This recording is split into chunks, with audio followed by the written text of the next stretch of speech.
हजरत बीबी सारा हजरत इब्राहिम खलीलुल्लाह की पहली बीवी थी। आप बहुत खूबसूरत और नेक सीरत थी। हजरत इब्राहिम अलैहिस्सलाम जब आपको लेकर मिस्र तशरीफ लाए, तब उस वक्त का बादशाह सीनान बिन अलवान था, जो कि एक बहुत बड़ा जालिम फिरौन था। उस वक्त मिस्र के बादशाह को फिरौन कहा जाता था। उस बादशाह की एक आदत बहुत खराब थी कि जब भी कोई परदेसी उसके शहर में आता, अगर उसकी बीवी खूबसूरत होती तो वह बादशाह उसकी बीवी को अपने महल में रख लेता। चूंकि हजरत सारा बड़ी खूबसूरत थी, इसलिए हजरत इब्राहिम अलैहिस्सलाम को हमेशा फिरौन का डर लगा रहता।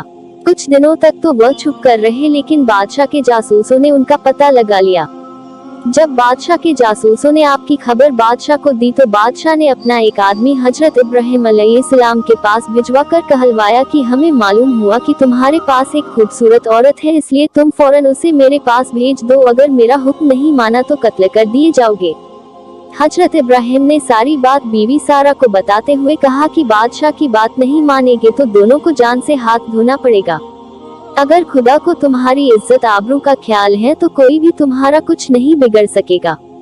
काफी देर सोचने समझने के बाद हजरत बीवी सारा बादशाह के पास जाने के लिए तैयार हो गई, क्योंकि उनको और हजरत इब्राहिम अलैहिस्सलाम को खुदा पर पूरा भरोसा था।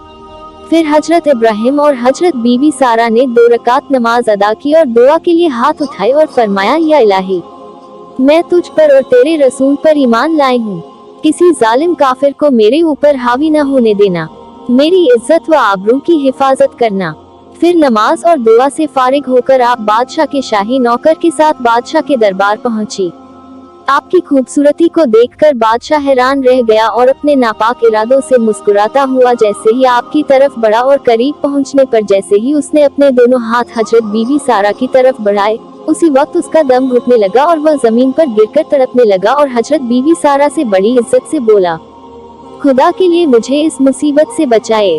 मैं आपको हाथ लगाने की गलती कभी नहीं करूँगा। आप हजरत बीवी सारा ने दरबारे इलाही में अर्ज किया, या मौला, अगर यह सच कह रहा है तो इसको इस मुसीबत से निजात दिला दे। खुदा ने आपको दुआ कबूल फरमा ली और उस बादशाह का उसी वक्त दम घुटना बंद हो गया। फिर कुछ देर बाद वापस शैतान ने उसका दिमाग बदल दिया और बादशाह फिर वही हरकत करने लगा। 3 बार बादशाह ने ऐसा ही किया। 3 बार अपने अंजाम में नाकाम रहने पर उसे यकीन हो गया कि मैं अपने नापाक इरादे में अब कामयाब नहीं हो पाऊंगा। ये औरत कोई अल्लाह वाली मालूम होती है। और फिर वह बादशाह अपनी हरकत से बाज आया और अपनी बेटी हाजरा को आपकी खिदमत के लिए देकर बड़ी इज्जत से आपको विदा किया।